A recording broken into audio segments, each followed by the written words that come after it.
ಪರಪ್ಪನ ಪಂಚತಾರ ಖಂಡಿತ ಅಗ್ರಹಾರ ಅಲ್ಲ, ಜನರ ಬಾಯಲ್ಲಿ ಬರ್ತಾ ಇರೋ ಮಾತಿದು. ಈಗ ರಾಜ್ಯದ ಮಾನ ಇದೇ ಪರಪ್ಪನ ಪಂಚತಾರದಿಂದ ಹರೋಹರ ಆಗ್ಬಿಟ್ಟಿದೆ. ಊರೆಲ್ಲ ಕೊಳ್ಳೆ ಹೊಡೆದ ಮೇಲೆ ಕೋಟೆ ಬಾಗಿಲು ಹಾಕುವಂತ ಕೆಲಸವನ್ನ ರಾಜ್ಯ ಸರ್ಕಾರ ಮಾಡಿದೆ. ರಾಷ್ಟ್ರ ಮಟ್ಟದಲ್ಲಿ ಟ್ರೋಲ್ ಆದ ಮೇಲೆ ತನಿಖೆಗೆ ಹೈ ಪವರ್ ಕಮಿಟಿಯ ನೇಮಕ ಮಾಡಲಾಗಿದೆ, ರಚನೆ ಮಾಡಲಾಗಿದೆ. ಮುಖ್ಯ ಜೈಲು ಅಧೀಕ್ಷಕನನ್ನ ವರ್ಗ ಮಾಡಲಾಗಿದೆ.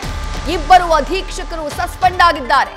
ಎಲ್ಲ ಕಾರಾಗೃಹಗಳ ತನಿಖೆಗೆ ಎಡಿಜಿಪಿ ಹಿತೇಂದ್ರ ಅವರ ನೇತೃತ್ವದಲ್ಲಿ ಹೈ ಪವರ್ ಕಮಿಟಿಯನ್ನ ರಚನೆ ಮಾಡಿದೆ ರಾಜ್ಯ ಸರ್ಕಾರ.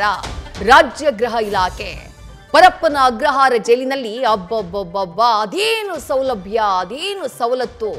ಮೊಬೈಲ್ ಬೇಕಿದ್ರೆ ಮೊಬೈಲು, ಇಂಟರ್ನೆಟ್ ಫೆಸಿಲಿಟಿ ಬೇಕಿದ್ರೆ ಇಂಟರ್ನೆಟ್ ಫೆಸಿಲಿಟಿ, ಎಣ್ಣೆ ಬೇಕು ಅಂದ್ರೆ ಎಣ್ಣೆ, ಉಪ್ಪಿನಕಾಯಿ ಬೇಕು ಅಂದ್ರೆ ಉಪ್ಪಿನಕಾಯಿ, ಹಾಡು ಡ್ಯಾನ್ಸು. ನಂಬೋದಕ್ಕೆ ಸಾಧ್ಯ ಇಲ್ಲ ಇದು ಪರಪ್ಪನ ಅಗ್ರಹಾರ ಅಂತ ಹೇಳಿ. ಪರಪ್ಪನ ಅಗ್ರಹಾರದ ಹೆಸರು ಕೇಳಿದ್ರೆ ಜನ ನಡಗಬೇಕು. ತಪ್ಪು ಮಾಡಿ ಅಂತಹ ಕಠಿಣ ಕಾರಾಗೃಹಕ್ಕೆ ನಾವು ಹೋಗೋ ಹಾಗಾಗಬಾರ್ದು, ನಾವು ನೆರಳೋ ಹಾಗಾಗಬಾರ್ದು ಅನ್ನುವಂತಹ ಭಯ ಜನರಲ್ಲಿರಬೇಕು. ಆದ್ರೆ ಕಳೆದ 2-3 ದಿನಗಳಿಂದ, ಈ ಹಿಂದೆಯೂ ವಿಡಿಯೋಗಳು ವೈರಲ್ ಆಗಿತ್ತು ಬಿಡಿ, ಆದ್ರೆ ಕಳೆದ 2-3 ದಿನಗಳಿಂದ ರಿಲೀಸ್ ಆಗಿರುವಂತಹ ವಿಡಿಯೋಗಳಿದೆಯಲ್ಲ, ಇವುಗಳ ರೇಂಜೇ ಬೇರೆ. ಅಂಥ ಪಂಚತಾರ ಟ್ರೀಟ್ಮೆಂಟ್ ಪರಪ್ಪನ ಅಗ್ರಹಾರದಲ್ಲಿ ಸಿಗ್ತಿದ್ಯಾ ಅಂತ ಹೇಳಿ ರಾಜ್ಯದ ಜನ, ಯಾಕೆ ಇಡೀ ದೇಶ ಜನ ಮಾತನಾಡ್ಕೊಂಡ್ಬಿಟ್ರು. ಯಾಕಂದ್ರೆ ಮೊಬೈಲ್ ಕಾಣಿಸಿದ್ದು ಯಾರೋ ಸಣ್ಣ ಸಣ್ಣ ತಪ್ಪುಗಳನ್ನ ಮಾಡಿ ಹೋದವ್ರ ಕೈನಲ್ಲಿ ಮಾತ್ರ ಅಲ್ಲ, ಈ ದೇಶದ ಭದ್ರತೆಗೆ ಸವಾಲಾದಂಥ ಉಗ್ರ ಕೈದಿಯ ಕೈನಲ್ಲೂ ಕೂಡ ಮೊಬೈಲ್ ಕಾಣಿಸಿಕೊಳ್ತಲ್ಲ. ರೇಪಿಸ್ಟ್ ಉಮೇಶ್ ರೆಡ್ಡಿಯ ಕೈನಲ್ಲೂ ಮೊಬೈಲ್ ಕಾಣಿಸಿಕೊಳ್ತು. ಯಾರ ಕೈನಲ್ಲಿ ಕಾಣಿಸಿಕೊಳ್ಳಿಲ್ಲ ಮೊಬೈಲ್? ಎಲ್ಲರ ಕೈನಲ್ಲೂ ಯಾವುದೋ ಕೀಪ್ಯಾಡ್ ಮೊಬೈಲ್ ಅಲ್ಲ ಅದು, ಎಲ್ಲರ ಕೈನಲ್ಲೂ ಆಂಡ್ರಾಯ್ಡ್ ಮೊಬೈಲ್, ಐಫೋನ್ಗಳು. ಬಹಳ ಆರಾಮಾಗಿ ಇಂಟರ್ನೆಟ್ ಅನ್ನ ಯೂಸ್ ಮಾಡ್ತಾರೆ, ಯೂಟ್ಯೂಬ್ನ ನೋಡ್ತಾರೆ, ವಾಟ್ಸಪ್ನ ಬಳಸ್ತಾರೆ. ಏನ್ ಸೌಲಭ್ಯ ಇಲ್ಲ ರೀ ಇವರಿಗೆ?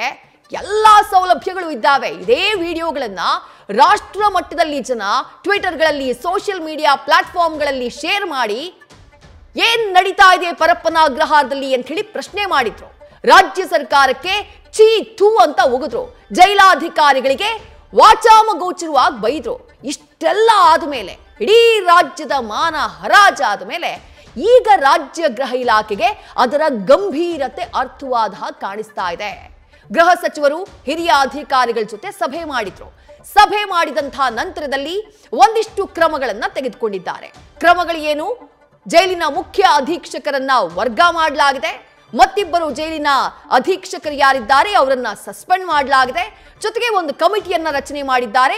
ಎಲ್ಲೆಲ್ಲಿ ಯಾವ್ಯಾವ ಜೈಲಲ್ಲಿ ಏನೇನ್ ಲೋಪದೋಷಗಳಿದೆಯೋ ಅದೆಲ್ಲ ನಾವು ಪತ್ತೆ ಹಚ್ತೀವಿ, ಬಯಲಿಗಿಳಿತೀವಿ.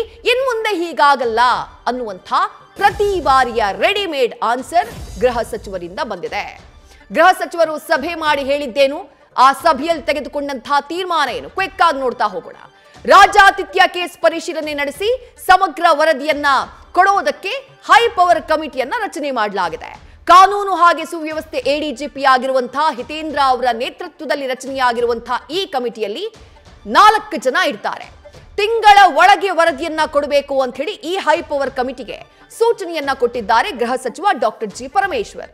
ಇನ್ನು ಜೈಲಿನ ವಿಡಿಯೋ ರಿಲೀಸ್ ಕೇಸ್ನಲ್ಲಿ 3 ಅಧಿಕಾರಿಗಳ ಮೇಲೆ ಕ್ರಮ ಆಗಿದೆ. ಏನು ಕ್ರಮ? ಪರಪ್ಪನ ಅಗ್ರಹಾರ ಜೈಲಿನ ಮುಖ್ಯ ಅಧೀಕ್ಷಕರಾಗಿರುವಂತಹ ಸುರೇಶ್ ಅವರನ್ನ ಇಮಿಡಿಯೇಟ್ ವರ್ಗಾವಣೆ ಮಾಡಲಾಗಿದೆ. ಪರಪ್ಪನ ಅಗ್ರಹಾರದ ಜೈಲಿನ ನಿರ್ವಹಣೆಯಾಗಿ ಒಬ್ಬ IPS ಅಧಿಕಾರಿಯನ್ನ ಇನ್ಮೇಲೆ ನಾವು ನೇಮಕ ಮಾಡ್ತೀವಿ, ಕಂಪ್ಲೀಟ್ ಆಗಿ ಮಾನಿಟರ್ ಮಾಡೋದಕ್ಕೆ ಅಂತ ಹೇಳಿ ಗೃಹ ಸಚಿವರು ಹೇಳಿದ್ದಾರೆ. ಜೊತೆಗೆ ಜೈಲಿನ ಅಧೀಕ್ಷಕರಾಗಿರುವಂತಹ ಮ್ಯಾಗೇರಿ, ಸಹ ಅಧೀಕ್ಷಕರಾಗಿರುವಂತಹ ಅಶೋಕ್ ಭಜಂತ್ರೆ, ಈ ಇಬ್ಬರು ಅಧಿಕಾರಿಗಳ ಮೇಲೆ ಕ್ರಮ ತೆಗೆದುಕೊಂಡು ಅವರನ್ನ ಸಸ್ಪೆಂಡ್ ಮಾಡಲಾಗಿದೆ, ಅವರ ತಲೆದಂಡ ಮಾಡಲಾಗಿದೆ. ಜೊತೆಗೆ ಇನ್ನು ಮೇಲೂ ಇದೇನಾದ್ರೂ ಪುನರಾವರ್ತನೆ ಆಯಿತು ಅಂತಂದ್ರೆ ಸೂಪರಿಂಟೆಂಡೆಂಟ್ ಮೇಲೆ ಕ್ರಮಕ್ಕೆ ನಿರ್ಧಾರವನ್ನ ತೆಗೆದುಕೊಂಡಿದ್ದಾರೆ ಗೃಹ ಸಚಿವರು. ಅಲ್ಲದೆ ಸಿಸಿಟಿವಿಗಳ ನಿರ್ವಹಣೆಗೆ ಕಮಾಂಡ್ ಸೆಂಟರ್ನ ಮಾಡೋದಕ್ಕೆ 15 ದಿನದಲ್ಲಿ ಅದು ಕಾರ್ಯಾರಂಭ ಆಗುತ್ತೆ ಅಂತ ಹೇಳಿದ್ದಾರೆ. ಹೆಡ್ ಕ್ವಾರ್ಟರ್ಸ್ ಜೊತೆ ಸೂಪರಿಂಟೆಂಡೆಂಟ್ಗಳು ನಿರಂತರವಾಗಿ ಸಂಪರ್ಕವನ್ನ ಹೊಂದಬೇಕು, ಇದು ಕಡ್ಡಾಯ ಅನ್ನುವಂಥ ಎಚ್ಚರಿಕೆಯನ್ನ ಕೊಟ್ಟಿದ್ದಾರೆ. ಅಲ್ಲದೆ ಮಾಧ್ಯಮಗಳ ವರದಿಯ ಮೂಲವನ್ನ ಪತ್ತೆ ಹಚ್ಚೋಕೆ ವಿಡಿಯೋಗಳು ಎಲ್ಲಿಂದ ಬಂತು, ಯಾರು ರೆಕಾರ್ಡ್ ಮಾಡಿದ್ರು, ಯಾರಿಗೆ ಹಂಚಿದ್ರು, ಅದನ್ನ ಪತ್ತೆ ಹಚ್ಚುವುದಕ್ಕೂ ಕೂಡ ರಾಜ್ಯ ಗೃಹ ಇಲಾಖೆ ನಿರ್ಧಾರ ಮಾಡಿದೆ.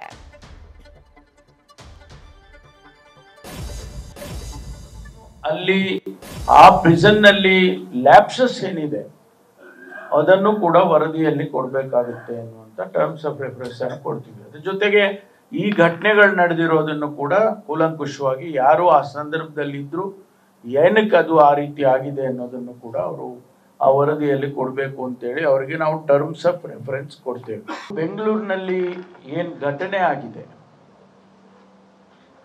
ಅದರ ಜವಾಬ್ದಾರಿ 3 ಜನರ ಮೇಲೆ ಅವರ ಜವಾಬ್ದಾರಿ. ಒಂದು K Suresh, he will be shifted immediately. ಅವರ ಜಾಗಕ್ಕೆ for the first time we are posting an IPS officer. ಇನ್ನು ಮೇಲೆ ಪರಪ್ಪನ ಅಗ್ರಹಾರದ ಜವಾಬ್ದಾರಿಯನ್ನು ಒಬ್ಬ IPS ಆಫೀಸರಿಗೆ ಕೊಡ್ತೇವೆ. ಚೀಫ್ ಸೂಪರಿಂಟೆಂಡೆಂಟ್ ಆಫ್ ಪ್ರಿಸನ್ ಏನಿರ್ತಾರೆ, ಇನ್ನು ಮೇಲೆ ಪರಪ್ಪನ ಅಗ್ರಹಾರದಕ್ಕೆ ಮ್ಯಾನೇಜ್ ಮಾಡೋದಕ್ಕೆ IPS ಆಫೀಸರ್ನ ಪೋಸ್ಟ್ ಮಾಡ್ತೀವಿ. ಅವರಿಗೆ ಟರ್ಮ್ಸ್ ಆಫ್ ರೆಫರೆನ್ಸ್ ಅದೆಲ್ಲ ಆನಂತರ ನಾವು ಅವರಿಗೆ ಕೊಡ್ತೀವಿ. ಸದ್ಯಕ್ಕೆ ಸುರೇಶ್ ಅವರನ್ನು we are posting him out of chief superintendent immediate ಆಗಿ ಸೂಪರ್ಡೆಂಟ್ ಇರ್ತಾರೆ ಪರಪ್ಪನ ಅಗ್ರಹಾರಕ್ಕೆ, ಅವರೇ ಹೆಚ್ಚು ಕಮ್ಮಿ ಎಲ್ಲ ಮ್ಯಾನೇಜ್ ಮಾಡ್ತಕ್ಕಂಥವ್ರು. ಅವರ ಹೆಸರು